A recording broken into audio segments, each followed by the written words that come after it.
Hola, bienvenidos a un nuevo programa de Develando las Escrituras. Gracias por estar junto a nosotros como cada semana para poder aprender más de la palabra de Dios. Es un gusto contar con ustedes y los medios que tú tienes para comunicarte con nosotros.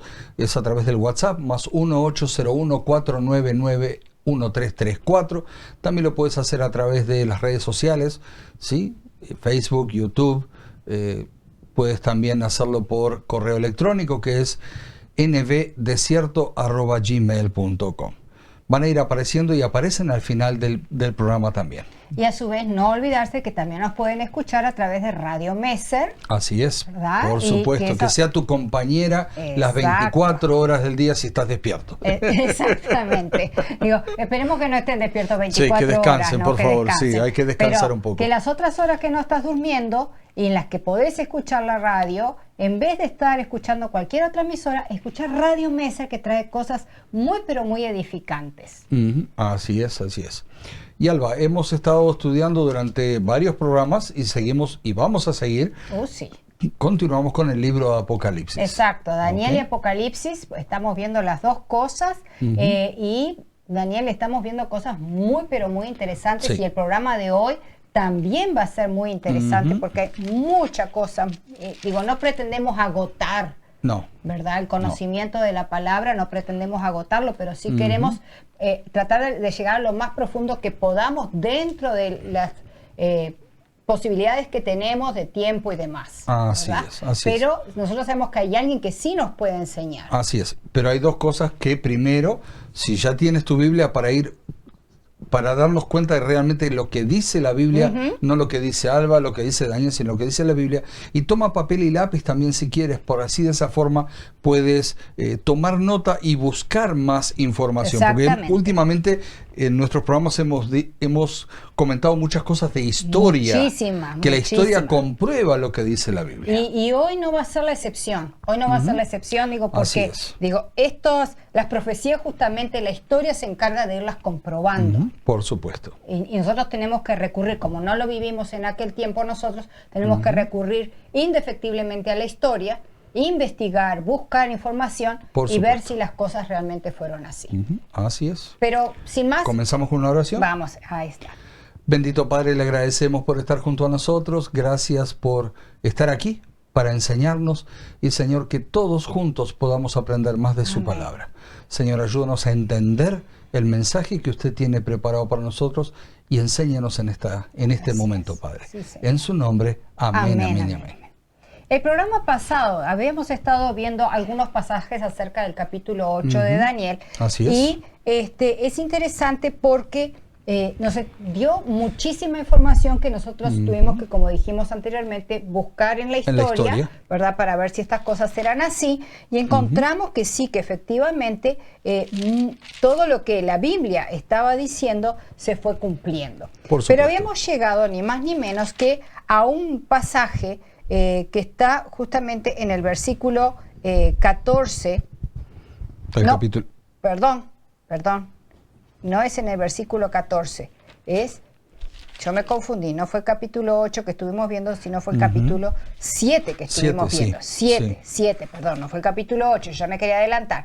Capítulo 7, y donde llegamos al versículo, en el que está el versículo 25, donde específicamente se empezaba a hablar de unas medidas de tiempo, y dijimos que lo íbamos a dejar ahí porque eso, ¿verdad?, después implicaba una explicación mucho más grande que ya el tiempo no nos estaba dando a nosotros. Por supuesto. Habíamos visto cómo el capítulo 7 nos da más información que la que da el capítulo 2 acerca de los 4 reinos o imperios que iban a surgir. Así es. De acuerdo al capítulo 2, ¿verdad? Bueno, estaba obviamente Babilonia, después los Medo-Persia, después venía Grecia, Roma imperial. Y después la unión de hierro con arcilla, que implica dentro de esa Roma original iba a surgir otra Roma, pero está dentro de la misma. Después, cuando fuimos nosotros al capítulo 7, nos encontramos que el Señor va a dar más información, y habíamos dicho que esto era como que se va ampliando, va de menos a más, ¿verdad? Los datos que el Señor va dando.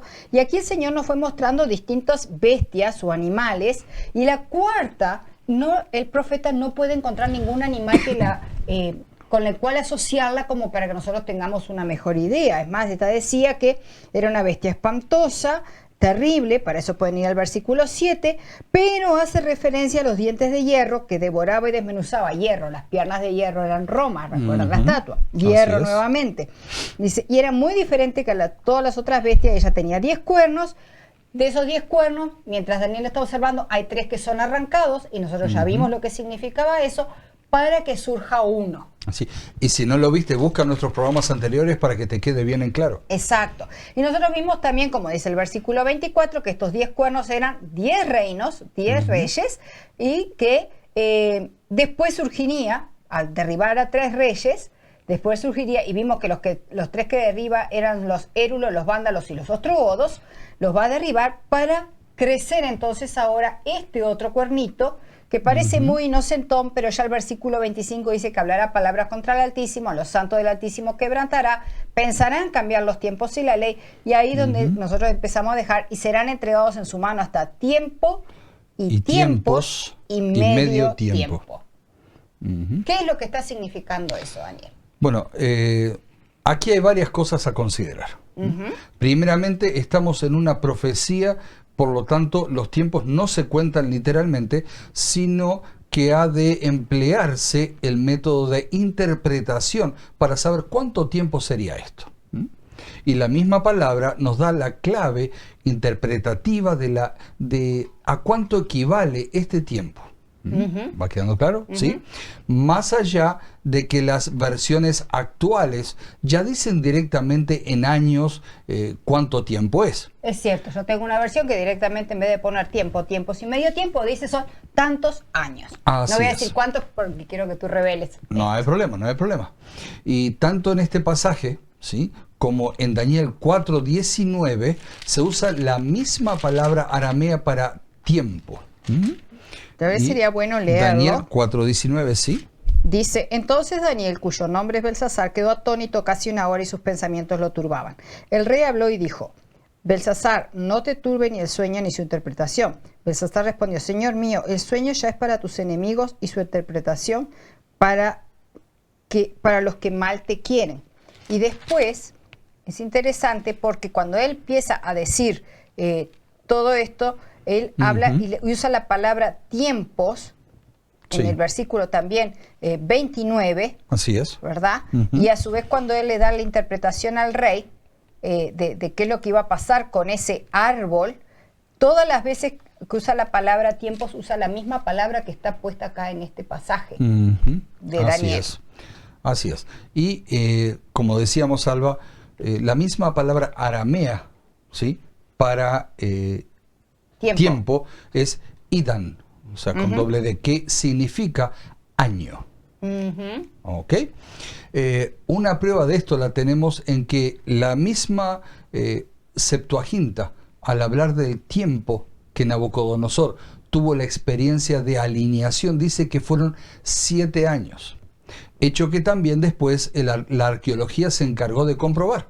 Cierto, porque se encontraron tablillas. Y esto es importante, porque vos fíjate que por mucho tiempo se dijo que este episodio en la vida de Nabucodonosor, en el cual enloqueció durante 7 años, o 7, ¿cómo fue que tú dijiste? ¿Idán? Durante 7 Idán, la gente como que lo descartó porque decían, bueno, nunca se supo, no hay registros, no hay nada. Sin embargo, la arqueología encontró unas tablillas en las cuales se toma el registro o se constata, se registra el hecho de que durante estos 7 años Nabucodonosor no solo no estuvo al poder, sino que se pone allí el nombre de las personas que estuvieron a cargo de Babilonia. O sea, como vamos a decir así, como un gobierno interino que hubo en Babilonia. Sí. Y no es casualidad que fueron 7 años. 7 años. Y es lo que justamente decía aquí en el capítulo 4, que durante 7 tiempos iba a estar justamente el rey de Babilonia, iba a ser ese árbol cortado, vamos a decir así, como decía la profecía. Así es. Y Alba, entonces estamos en lo correcto. Tiempo equivale a año. Exacto. Y los intérpretes ya desde eras muy remotas traducen la palabra tiempos como dual, o sea, 2 años, y la palabra medio o pelag, ¿sí? Se traduce como mitad o medio tiempo. Entonces tenemos tiempo, es un año. Es un año. Tiempos, 2 años. 2 años. Y bueno, y en medio tiempo entonces Pelag queda justamente como eso, medio año. Medio año, así es. Por lo tanto, la profecía, como la leímos aquí, indica que el poder dominante en esa época duraría 3 años y medio. Ajá. ¿Sí? Pero vamos a Apocalipsis capítulo 12, versículo 14, Alba, para ir corroborando toda esta información. Apocalipsis 12, 14. ¿Lo tienes por allí? Sí, y se le dieron a la mujer las 2 alas de la gran águila para que volase delante de la serpiente al desierto, a su lugar, donde fue sustentada por tiempo y tiempos y la mitad de un tiempo. Se vuelve a repetir allí también. Lo mismo. Ok. Y el versículo 6, también del capítulo 12, versículo 6. Allí vamos a ver está hablando la misma exactamente definición. del mismo evento, y capítulo Dice, 6. y la mujer huyó al desierto donde tiene lugar preparado por Dios para que allí la sustenten por 1260 días. Alguien puede estar preguntándose, bueno, pero si yo multiplico, o mejor dicho, si sumo un año, más medio año, más 2 años, no me da 1260 días. No. El asunto está de que lo que se toma es el calendario judío. Sí. Donde son meses, o mejor dicho, años de 360 días. Entonces, cuando nosotros hacemos 360 más 720 más 180, estoy bien, ¿verdad? Entonces, más 180 nos termina dando 1260 días. Así es, así es. Y como dijimos, allí se emplea la misma definición, como vimos recién también en Apocalipsis 12:6, y lo traduce como 1260 días, que equivale, vamos a repetirlo, ¿no?, a los 42 meses de Apocalipsis 11, capítulo 2 y versículo 3. ¿Sabes que esta expresión, o mejor dicho, esta medida de tiempo, tiempos y medio tiempo, o 42 meses, o 1260 días, ¿sabes cuántas veces aparece en la Biblia? 7. 7 veces. 7 veces aparece en la Biblia. Así y todas es. se están refiriendo al mismo periodo de tiempo. Y sabemos que el número 7 se repite y tiene sus significados también, Exactamente. que lo vamos a ir analizando también. Exacto. 11, versículos 2 y 3. Si lo puedes leer, Alba, por favor. Dice, pero el patio que está fuera del templo, déjalo aparte y no lo midas, porque ha sido entregado a los gentiles, y ellos hollarán la ciudad santa durante 42 meses, y daré a mis 2 testigos que profeticen por 1260 días, vestidos de cilicio. Así es. Necesitamos recordar bien que estamos hablando de años proféticos, que están compuestos por días proféticos. Entonces, sí, entonces debemos de saber a cuánto equivale un día profético, ¿sí?, si lo pasamos a nuestro tiempo. Vamos a Números, para que la Biblia nos diga la respuesta. Números capítulo 14, versículo 34. Yo voy a buscar Ezequiel.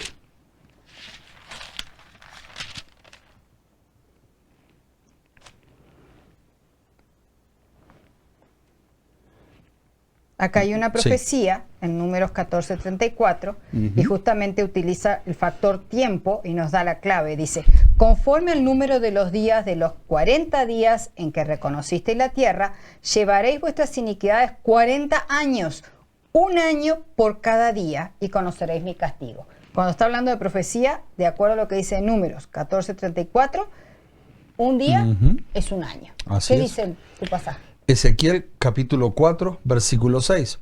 Dice, cumplidos estos, te acostarás sobre tu lado derecho segunda vez y llevarás la maldad de la casa de Judá 40 días, día por año te lo he dado.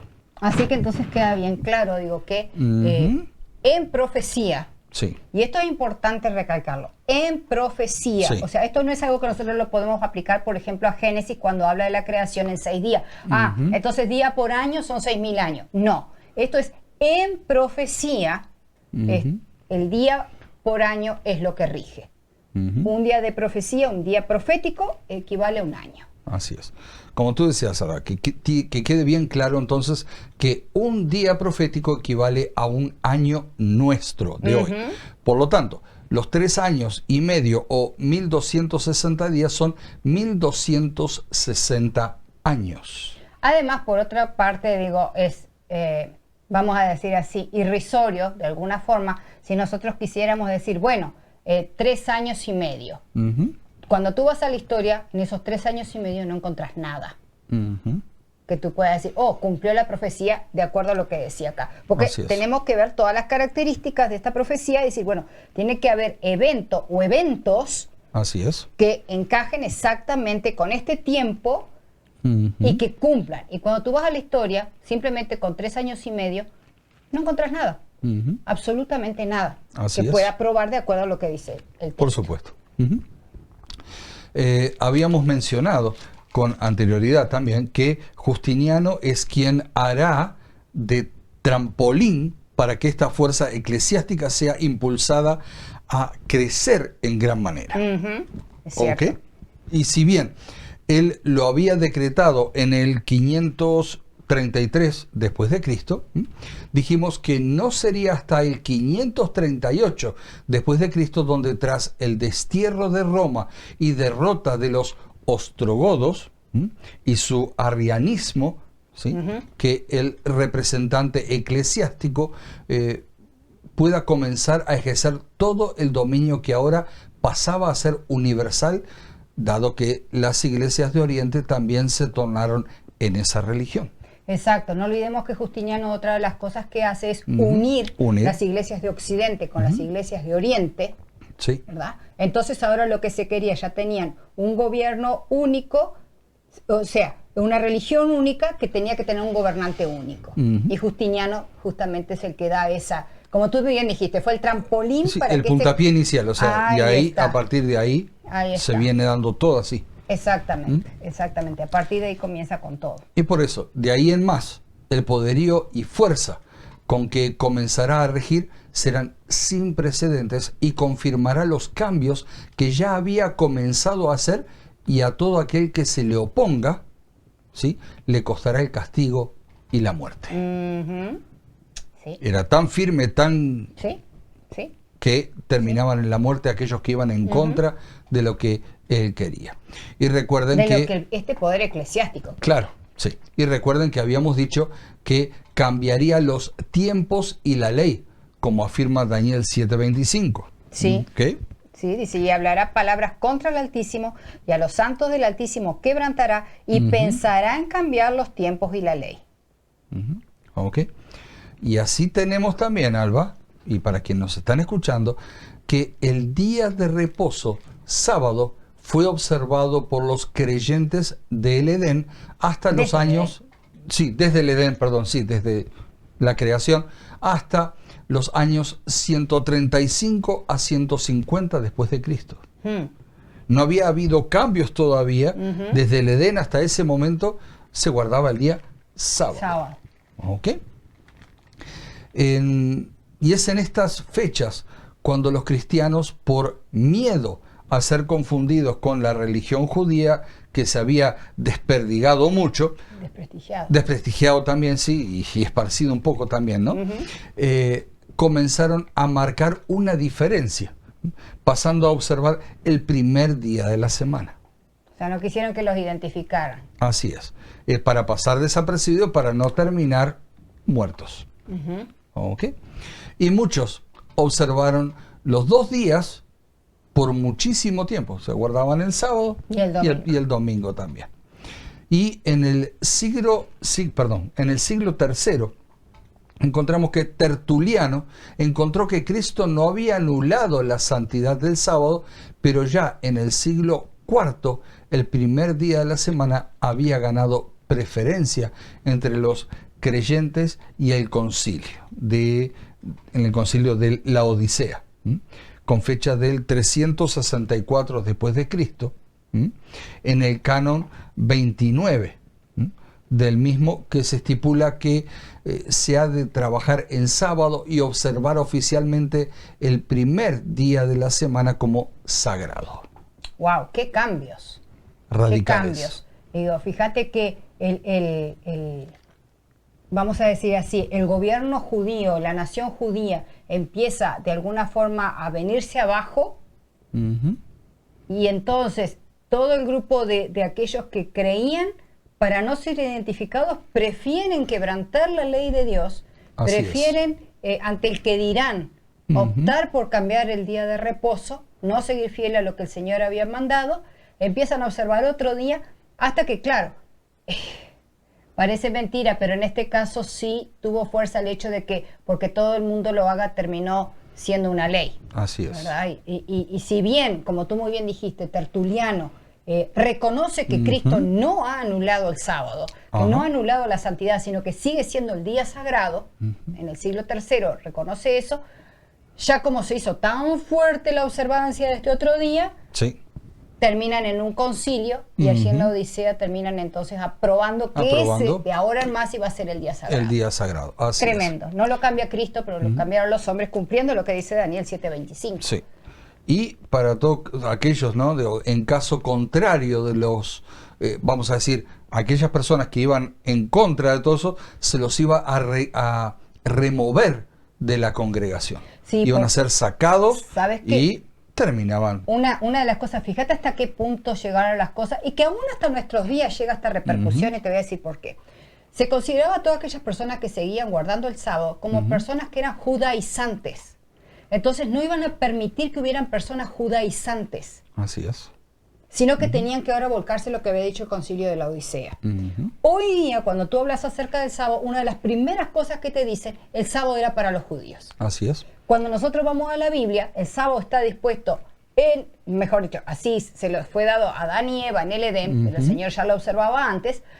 Y digo, y ahí no había judíos. Adán y Eva no eran judíos. No eran judíos, no había ni otras. Ni existía esa nación judía. No existían. ¿Verdad? Y fue dado por Dios el mismísimo sábado. Es más, el Señor les enseñó cómo observar el sábado, porque Él dice que después que Dios reposó ese sábado y les mostró a Adán y Eva cómo era, recién ahí lo hizo santo. Así es. Entonces digo, no es para judíos. El Señor lo había puesto ya desde el principio mismo de la creación. Sin embargo, ¿viste cómo nos llega a nosotros aún esta idea que está preponderando en ese tiempo de no ser judaizante? Eso significaba guardar el sábado. Guardar el sábado, sí. Tremendo. Y esta fue una de las primeras puertas que la iglesia permitió abrir por su propia cuenta y cambiar no una ley civil, sino una ley dada por Dios. Exactamente.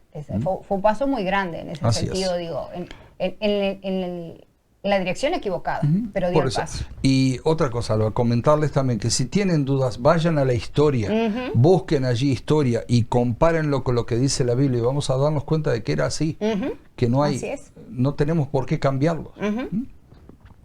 Y al ver que con su poder pudo efectuar este cambio, no paró allí, sino que otros varios cambios vinieron en la ley de Dios y las ceremonias de culto, al permitir que influencias paganas fueran cristianizadas y así incorporadas al seno mismo de la iglesia. Exacto.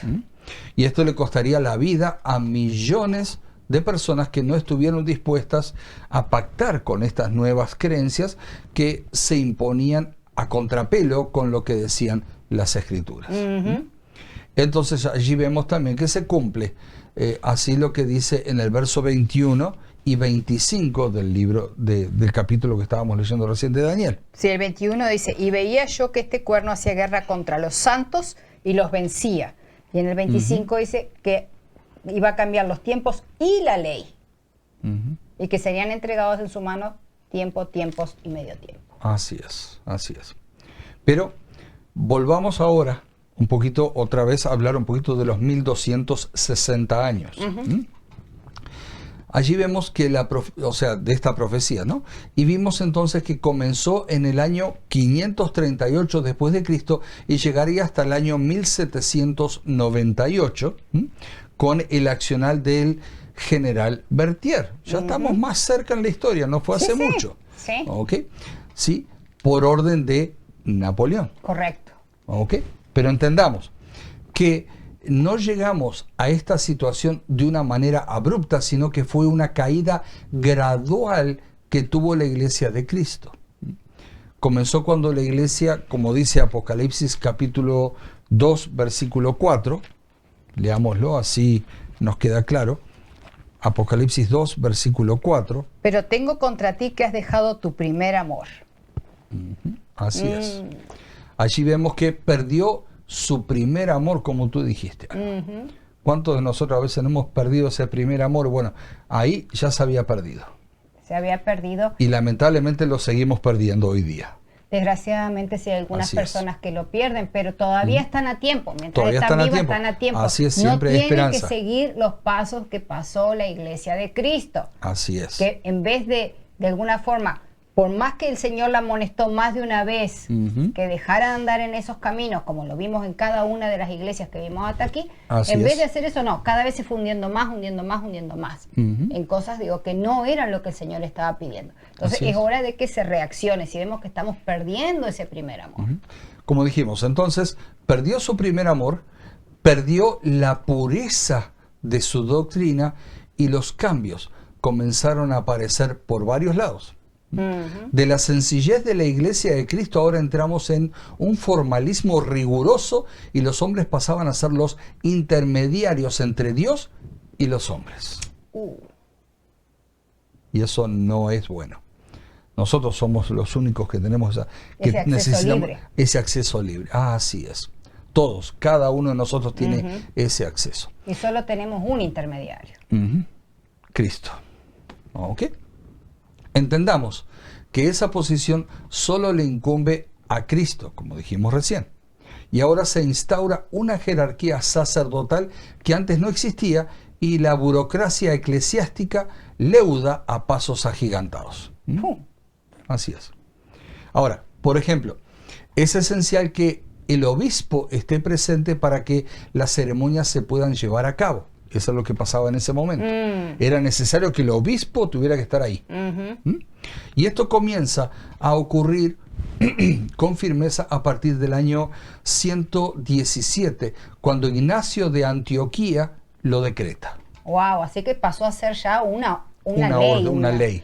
Que era parte de la ley. Tenía que estar ahí, si no, no podía haber una ceremonia. No podía haber una ceremonia religiosa. A mí me preocupara más que estuviera Cristo en la ceremonia, que estuviera presente o no una persona. Así es, así es. Y Cipriano es el fundador de la jerarquía de esta iglesia y defiende el hecho de que fuera de ella nadie puede alcanzar salvación. ¿Ok? O sea, claro? Que nadie fuera de esa iglesia. A menos que tú estés metido en esa iglesia, estás perdido. Estás perdido. O estabas ahí o estabas perdido. No había otra vuelta. Interesante. Y que es la única y verdadera, ya que, o sea, esa forma, ¿no? Fue el originador de la idea de Pedro como fundador de la misma Roma. En Roma. En Roma, sí. Exacto. ¿Okay? Y debido a ello, el obispo de Roma debía ser exaltado por encima de los otros y sus opiniones y decisiones eran ley. ¡Wow! ¡Qué impresionante! Todo lo que dijiste, digo, da para analizarlo paso por paso. Así es. Así que entonces tenemos que esta persona empieza con toda esa jerarquía que hasta hoy día se conoce, que llega hasta nuestros días, ¿verdad? Dentro de los distintos dirigentes eclesiásticos. A su vez, él es el que determina esa creencia de que Pedro es el primero en fundar la iglesia en Roma. Así es. Y como Pedro es el primero, entonces hay que ponerlo ahora, de ahora en más, todos los que son de Roma, porque entendamos que había iglesias por cantidad de lados y cada iglesia tenía su obispo, pero los de Roma ahora pasan a tener un poder y una posición especial respecto a los otros. A tal punto de que lo que determine quien provenga de Roma es ley. Es ley. Así es. Y los demás tienen que ajustarse a eso. Qué impresionante. Sí. Y que todo este hecho también va a ser proclamado por León I. ¿Ok? Y después vemos que Justiniano le abrió la puerta al poder y Constantino el Grande le dio ese poder y vamos a decir, ese poder, la orientación, ¿sí?, que faltaba confirmar. O sea, no solo tenía ahora poder religioso, sino que ahora pasaba a tener poder civil reconocido por la autoridad, pudiendo incluso llegar a vetar resoluciones de los emperadores.